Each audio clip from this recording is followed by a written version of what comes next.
देखिए ध्यान दीजिए, चलिए एक और फोकस कीजिए।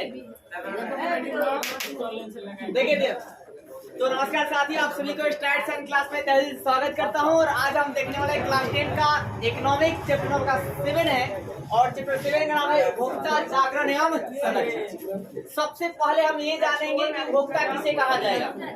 सुनिएगा ध्यान से, जो वस्तुओं को खरीदने आते हैं ना उसी को उपभोक्ता कहा जाता है। जैसे कि आप मान लीजिए मेरे पास पढ़ने आ रहे हैं ना, तो आप मेरे लिए उपभोक्ता हैं, आप मेरे लिए क्या जी उपभोक्ता है। और जो मतलब वस्तुओं को उत्पादन करता है उसे उत्पादक कहते हैं। उसे क्या कहते हैं जी, उत्पादक कहा जाता है। अब समझिए, अब यहाँ बात है जागरण की बात करते हैं। ए विद्यार्थी जी, अब उपभोक्ता जागरण की बात करते हैं कि जागरण का मतलब यहाँ पे क्या है। तो उपभोक्ता के सुनिए, उपभोक्ता पर आपको है क्या कि शोषण नहीं किया जाए, इसके लिए उपभोक्ता जागरण शब्द दिया गया है। ठीक है, अब शोषण का मतलब भाई साहब कम तोड़कर, समझ ना, कम तोड़कर समझते हैं। आजकल मशीनों वाला में ना सेटिंग होता है, ठीक है, वहां से कोटा तौला के आता है 50 किलो और यहाँ जो लगेगा तो 48 किलो हो जाएगा, 45 किलो, मतलब कम से कम मतलब 2 किलो गैप हो जाता है। अब वैसे ही अगर आप मतलब क्या बोलते हैं, आप लेकर जा रहे हैं, क्या बोलते हैं, दूसरे जगह बेचने के लिए, तो आप गेहूं को तौल के पहले से 60 केजी रखें, लेकिन वहां पर जाकर ले जाकर आप तौलेंगे तो 2 से 3 केजी फिर कम हो जाएगा। तो इस तरह उपभोक्ताओं पर शोषण किया जाता है। दूसरी बात, क्वालिटी खराब कर, जैसे कहा जाता है, आप मॉल वगैरह में देखे होंगे कि एक पर मतलब क्या होता है, by one get one free, ठीक है, तो वहां पर आपको एक पर मतलब डबल क्या होता है, 2 को फ्री दे दिया जाता है।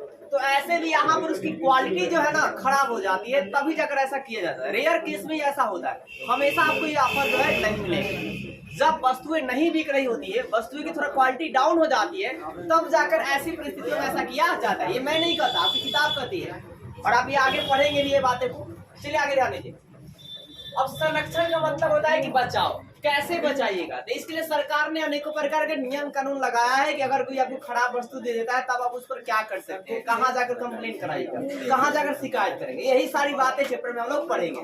जैसे आप मतलब खरीदते हैं ना, कोई वस्तु खाने वाला जो खरीदते हैं उस पर क्या मार्क देकर लेना चाहिए, तो एक मार्क देकर लेना चाहिए। अब एक मार्क का सिंबल जो है ना आपका क्या बोलते हैं, इस तरह से होता है, आप लोग देखेंगे इस तरह। अगर आप पेप्सी भी खरीदिएगा तो यह मार्क आपको देखने के लिए ऐसा मिलेगा। और सोना वोना खरीदते हैं तो उस पर क्या जी होल मार्क होते हैं।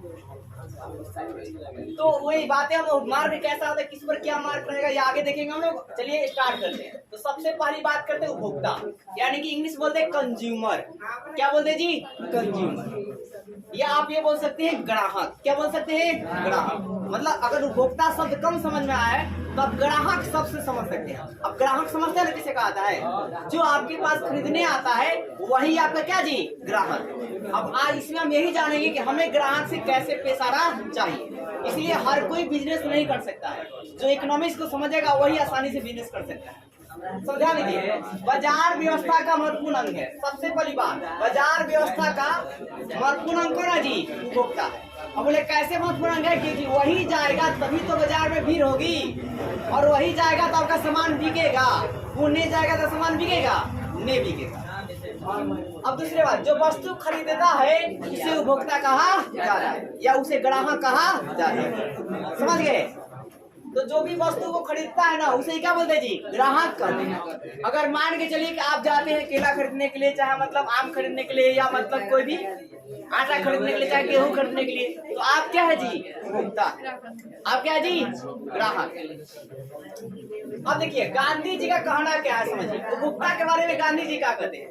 गांधी जी कहते हैं कि ग्राहक हमारी दुकान पर आने वाले सबसे महत्वपूर्ण व्यक्ति है। अब सबसे मतलब देखिए इस बात को समझिए, तभी जाकर आप थोड़ा दुकान खोलिएगा आगे जाकर कहीं फ्यूचर में, तो आप इन चीजों को ध्यान नहीं दीजिएगा तो आपकी दुकान चौपट हो जाएगी, आपकी दुकान बंद हो जाएंगे, ज्यादा दिन तक नहीं चलेंगे। तो यहाँ पर बात क्या करेगा, बातों को गहराई समझिए। ग्राहक हमारी दुकान पर आने वाले सबसे क्या जी, महत्वपूर्ण व्यक्ति है। मतलब हमें ग्राहकों का आदर करना चाहिए। जब आपके पास ग्राहक आते हैं ना तो मीठा आवाज के साथ बोलिए, ठीक है ना, तीखा आवाज शब्द नहीं बोलिए, तीखा आवाज के साथ बोलिएगा तो हो सकता है ग्राहक उस दिन सामान खरीद ले लेकिन अगली बार नहीं खरीदेगा। मैंने मार्केट में मैक्सिमम ऐसे मतलब दुकानदार को देखा हूँ जिनके एक बार आप पास जाने के बाद दोबारा आप कहेंगे कि नहीं उसी दुकान पर जाएंगे। हालांकि सामान की क्वालिटी दो समझ करते हैं, दाम ज्यादा लेंगे लेकिन उनका व्यवहार इस तरह से रहेगा, लगेगा कि वो आपके अपने हैं और इसी वजह से आप पास पर वहां पर बार बार जाते हैं। और ऐसा हर एक दुकानदार में क्वालिटी रहेगी तभी वो दुकान जो है ना चलेगा, नहीं तो नहीं चलेगा। तो देखिए ग्राहक हमारी दुकान पर आने वाले सबसे महत्वपूर्ण व्यक्ति होते हैं, उन्हें हमें आदर रिस्पेक्ट सब कुछ करना चाहिए भाई साहब, ठीक है। और देखिए हम सुनिए, वो हम पर निर्भर नहीं बल्कि हम उन पर क्या जी निर्भर। अगर बहुत बड़ा मॉल खोल लिए हैं और ये समझते हैं कि हम मॉल वाले हैं और हम मतलब किसी पर निर्भर नहीं है, तो ये आपकी गलत फहमी है। अगर आप छोटा दुकान भी खोले हैं तो ये मतलब आपका दुकान है, आप सब कुछ कर सकते हैं, ये आपकी गलत फहमी है।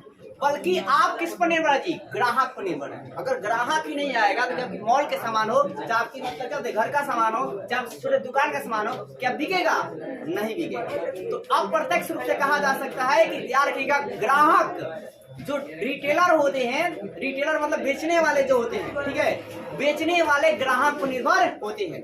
अब एक जीता हुआ उदाहरण बताता हूँ। ग्राहक इस बात का हमेशा क्या होते हैं, जो दुकानदार होते हैं हमेशा इस चीज का इंतजार करते हैं कि कब हमारे दुकान पर कोई ग्राहक आ जाए।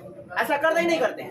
इसलिए कहा जा रहा है यहाँ पर, महात्मा गांधी कह रहे हैं कि वो हम पर निर्भर नहीं है बल्कि हम क्या जी उन पर निर्भर है। इसलिए उनका हम लोग ज्यादा से ज्यादा क्या करते हैं, आदर संस्कार करना चाहिए, सभ्यता के साथ रहना चाहिए। अब देखिए बाजार व्यवस्था का उपभोक्ता का स्थान क्या जी सर्वोपरि है। सर्वोपरि मतलब समझते हैं, बहुत ही क्या जी ऊंचा है। मतलब आपके घर से मेहमान जो आते हैं ना उससे भी बड़ा ऊंचा आपके क्या बोलते हैं। क्योंकि देखिए आपके घर पर जो मेहमान आ रहे हैं वो हो सकता है कुछ दे आपके या ना दे, लेकिन जो आपकी दुकान पर ग्राहक आ रहा है वो आपके लिए जरूर कुछ देकर जाता है। इसलिए बाजार व्यवस्था में उपभोक्ता का स्थान क्या है, सर्वोपरि है, सबसे ऊंचा है। तो जब उपभोक्ता आता है तो उसे कुर्सी वगैरह दीजिए, अगर है तो, नहीं है तो कोई बात नहीं। आगे देखिए, मतलब जैसा आपका मतलब दुकान वैसी व्यवस्था, समझ गए। अब देखिए साहब, जैसे देखिए एक आपको बात बताता हूँ, अगर आप सिंपल दुकान पर पिज्जा खाने जाइएगा ना तो आपको 120 रुपये मिलेगा, एकदम वही क्वालिटी का, उतना ही बड़ा। वही आप मॉल में जाइएगा ना तो वहाँ पर आपको वही पिज्जा 250 रुपए का मिलेगा। अब यह फर्क क्या है जानते हैं, पहले यहाँ जाइएगा ना, अब देखिए यहाँ पर लोग क्यों जाते हैं, रीजन सुनिए। यहाँ पर लोग जाएंगे पहले ही मतलब क्या होता है, एसी लगा होगा, दूसरा बैठने के लिए अच्छा व्यवस्था होगा, समझ रहे हैं, तो ग्राहक को अट्रैक्ट किया जाता है, समझ गए। और तीसरी बात करते हैं कि मतलब ईमानदारी से बोलते हैं, मतलब डियर लगाकर बोलते हैं, सर लगाकर बोलते हैं, समझ रहे हैं। और ऐसे लोकल दुकानदार भी जब ऐसे शब्दों का इस्तेमाल करते हैं तो यहाँ भी अट्रैक्शन बनता है और लोग वहाँ पर बार बार जाते हैं। तो इसलिए मतलब बोलने में भाव आपका जो है ना अच्छा होना चाहिए, तभी जाकर आप कोई भी काम कर सकते, नहीं तो नहीं कर सकते। और जो लोग इस चीज को समझते हैं ना, सुनिए, जो भी छोटे दुकानदार इस चीज को समझ आते हैं उनके दुकानदार को इस मॉल की आधी इनकम के बराबर होती है।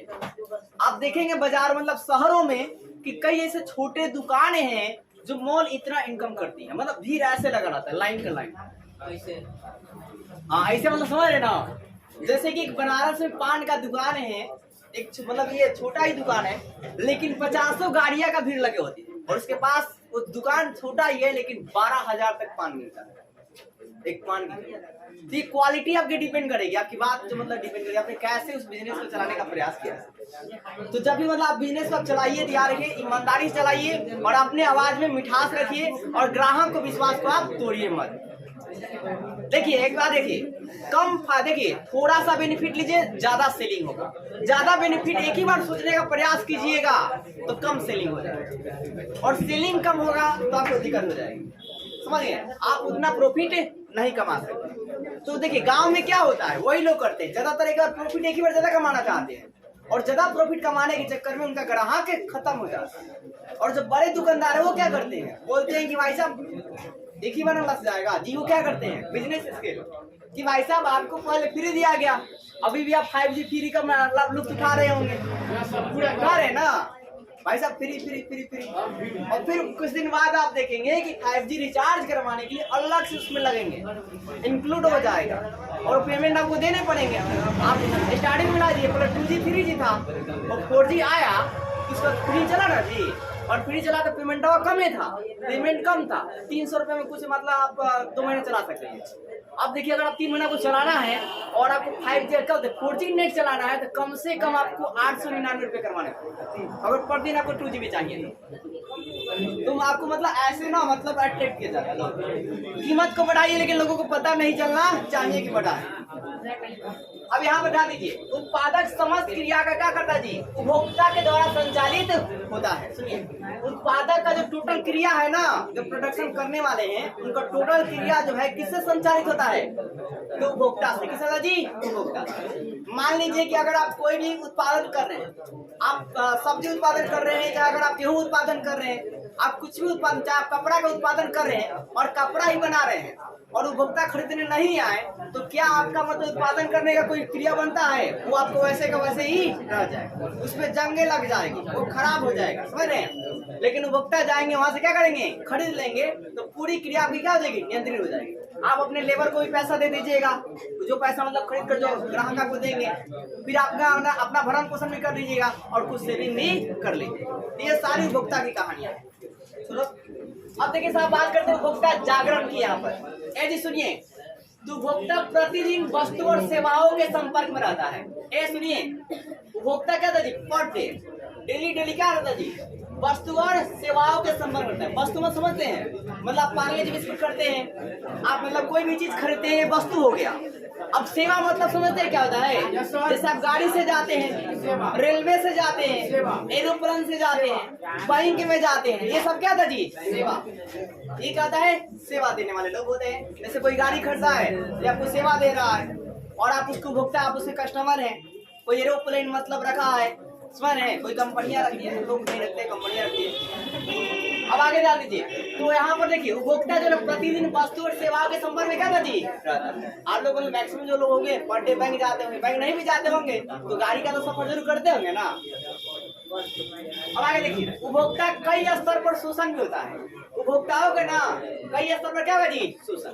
अब चलिए शोषण करने का आपको बात बताते हैं, ये चीजें लिखवाई की जाएगी नहीं, ध्यान दीजिएगा, गौर सुनिएगा कि उपभोक्ताओं पर शोषण कैसे किया जाता है। तो पहले एक वस्तु पर लेते हैं, जैसे मान लीजिए आपका मतलब कोई फल है, तो फल कर कम तौल कर। दूसरी बार अगर आप ध्यान दीजिएगा कि कई ऐसे मतलब बेचने वाले लोग होते हैं जो पहले से 1 केजी तौल के रखे रहते हैं और उसमें मतलब 1-2 खराब से भरा रहता है, और जैसे आप मतलब पलक आपकी झपकते हैं, पलक झपकते ही क्या होगा, झपेगी थोड़ा भी या इधर आपने किया वो बदल देंगे। और आप मतलब बंदा हुआ है कस करने का, तो आपने सोचा होगा क्या जी कि हमने चुन चुन के चला है, लेकिन आपको ऐसा मिल जाएगा। और देखिएगा ध्यान से, कम कैसे तोलते हैं, ऐसे उठाएंगे और एक ही बार नीचे करेंगे, मतलब ये जो हाथ है ना इनका डायरेक्शन नहीं पता था। अब जैसे नीचे तोलेंगे ना तो ऐसे खींचेंगे और आप देखेंगे नीचे चल गया, ज्यादा हो रहा है सुने, तो वहीं पर रोक देंगे और नीचे धर देंगे तराजू। तो अगर आपको मतलब इससे बचना चाहते हैं तो तराजू बोला कि सीधे रखिए। और कांटा अगर मतलब देखिए, कांटा भी दोनों ध्यान देना चाहिए कि मतलब कांटा सही से है कि नहीं है। और आप बैटरी वाला भी खरीदने जाते हैं तो पहले 0 कीजिए, मतलब अप कर 0 कीजिए, पहले 0 नहीं दिखाइए, पहले उसको अप कीजिए फिर ऑन कीजिए, उसके बाद आप सामान ये फिर क्लियर आएगा, मेरा स्पष्ट लगता है।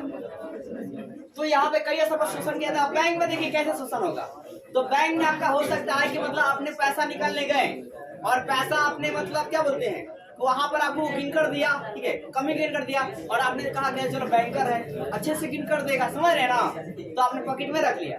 तो वहां भी मतलब वो खुद कहता है, भाई साहब बैंक वाले में लिखा रहता है हर जगह कि कृपया क्या बोलते हैं, दरवाजे पर ही अपने पैसा को क्या कर लीजिए, खिड़की पर ही पैसा को गिन लीजिए, मिला लीजिए, खिड़की से बात निकल जाता है उसकी जिम्मेदारी नहीं है। तो यहाँ पे कई तरह से शोषण किया जाता, समझ गए। फिर मात्रा खराब, पहले पार्ले जी बिस्कुट है, अब पार्ले इसमें 5 गो रहता है, सुनिए मान लीजिए 5 गो है और आपको 4 गो आ जाता है, कम हो गया मात्रा, समझ रहे हैं। तो आप इसके लिए जाकर शिकायत कर सकते हैं और उस 4 गो के लिए आपको जानते हैं कम से कम 10,000 या 15,000 रुपये मिल जाएगा, शिकायत कीजिएगा तब। इतनी बड़ा समझ रहे हैं। तो कंपनियां जब वस्तु को बनाती है ना तो उसके परख करने के लिए वो लोग बनाते हैं, हाँ सब पैकेटों में 4-5 में जा रहा है कि नहीं जा रहा है। इसलिए मैक्सिमम कामों को मशीन से कर दिया गया है। ये मशीन एकदम क्रिएट करेगा। हमें देखिए, शोषण को रोकने के लिए जागो ग्राहक जागो का नारा दिया गया है। उपभोक्ता पर शोषण ना हो इसलिए क्या गया जी, जागो ग्राहक जागो का नारा दिया। अब जागो ग्राहक जागो कैसे जाग सकते हैं, मतलब आप जब भी कोई वस्तु खरीदने जाए आप उसकी मात्रा, क्वालिटी, गुण सब क्या जी चेक करें, और ये भी चेक करें को किस चीज से बनी हुई है, उस पर आपको पूरा प्रभाव पड़ेगा कि नहीं प्रभाव पड़ेगा। जैसे मैं आपको उदाहरण बताना हूँ, सुनिए। इस घटना को उपभोक्ता जागरण कहते हैं और उपभोक्ता को वस्तु की मात्रा, गुण और वस्तु बनाने में किस तत्वों का उपयोग किया जाता है इसकी जानकारी लेना चाहिए, और कौन लोग इसका उपयोग करेंगे तो उस पर क्या प्रभाव पड़ेगा ये भी जानकारी होना चाहिए। जैसे मान लीजिए आप खरीदते हैं स्टिंग, आजकल ये फेमस है, ठीक है। तो जब आप स्टिंग खरीदते हैं ना साहब, तो यहाँ पर स्टिंग आप उसमें लिखा रहता है कि नॉट रिक्वायरमेंट क्या होते हैं, चाइल्ड एंड प्रेग्नेंट लेडीज। मतलब आपका आएगा कि जो 5 साल से छोटे बच्चे हैं उनको आप नहीं दे सकते। क्यों नहीं दे सकते हैं, सुनिएगा ध्यान से। आज से 3 महीना पहले स्टिंग में कैफीन की पर 100 ml जो मात्रा थी वो 29 ml था, इसका मैं वीडियो बनाया था। लेकिन आज के डेट में 79 से 89 ml है। आज के डेट में देखिएगा, जो हरा वाला है ना उसको देखिएगा, उसमें कैफीन की मात्रा को बढ़ा दी गई। और इसी प्रकार 50 रुपया का एक एनर्जी ड्रिंक आ रहा है, उसमें 90 ml आपका जो ना कैफीन है, मात्र 10 ml वो रखा है। तो जितनी हाई एनर्जी लिखा गया हो ना रेड बुल वगैरह, उसमें कैफीन पूरी तरह से भरकर डाला गया है। और याद रखिए वो नशीला पदार्थ है, जिस तरह आप शराब पी रहे ना वैसा भी वो भी है, वो भी आपको लती लगेगी और वो दूसरा फायदा वजह कुछ नहीं करेगा। और जो लोग कहते हैं कि वो खाना पचाने में काम करता है, अगर खुद से कहीं आप इंटरव्यू में गए और आपसे ये सवाल पूछ लिया गया कि कोल्ड ड्रिंक किस लिए पिया जाता है, तो याद रखिएगा कि शारीरिक समस्या के अलावा, कोल्ड ड्रिंक से शारीरिक समस्या के अलावा और कुछ नहीं हो सकता। उससे खाना डाइजेशन नहीं होते, बल्कि उसमें ऑलरेडी CO2 गैस है, और CO2 गैस जब क्या होते हैं पानी से मिलेगा, अगर आप एक साइंस के स्टूडेंट हैं तो ये क्या बन जाएगा, H2CO3 कार्बोनिक एसिड बन जाएगा। और जो एसिड ऑलरेडी आपके पेट में है हाइड्रोक्लोरिक एसिड, तो यहाँ पर आपके भाई साहब पेटों में कब होगा। और ये इसकी इतनी ज्यादा पावर है ना, सुनिएगा ध्यान से, इतनी ज्यादा इसमें पावर है जो कोल्ड होती है और हड्डियां को भी गला सकती है। देखिए अगर आप ये देखिए, अगर हड्डी को ऐसे जमीन में गाड़िएगा ना तो 10 साल बाद भी हड्डी मिल जाएगा। 10 साल बाद हड्डी क्या होगा जी, मिल जाएगा। हड्डी कंकाल रह जाएंगे ना, पूरी तरह से नहीं गलेंगे। लेकिन एक मान लीजिए 1 ड्राम क्या कीजिए, आप कोल्ड ड्रिंक लीजिए, समझ गए, और उसमें एक बॉडी को डाल दीजिए, आप महीना दिन के देखेंगे हड्डी भी नहीं रहेगी। बॉडी की मतलब एक शरीर मरा हुआ शरीर डाल दीजिए, अब महीना दिन बाद देखिएगा कि पता चलेगा साहब उसमें जो कोल्ड ड्रिंक था ना वो कोल्ड ड्रिंक ने सबको डाइजेस्ट कर चुका है, हड्डी भी गल चुकी है। तो अब ज्यादा अगर आप कोल्ड ड्रिंक पीते हैं आपकी हड्डियां भी गलने की चांसेस बढ़ जाते हैं। 1 घंटे में नहीं गला, पता नहीं 1 घंटा में गलाने के लिए क्या भाई 2 मिनट में गला देगा sulphuric acid. H2SO4 king of acid, ऐसे ही नहीं कहते इसको किंग ऑफ एसिड, भाई सब पावर है इसमें। थोड़ा इसकी देखिए 40% मात्रा वाला इसे फेंक दीजिएगा ना तब पूरा लेयर गायब हो जाएगा, एक लेयर खत्म। और पूरा 100% प्योर सल्फ्यूरिक एसिड है ना, 100% प्योर सल्फ्यूरिक एसिड ऐसे डालिएगा, ठीक है, टांग के निकालिएगा तो पूरा मांस खत्म। नहीं रस्सी से पकड़ कर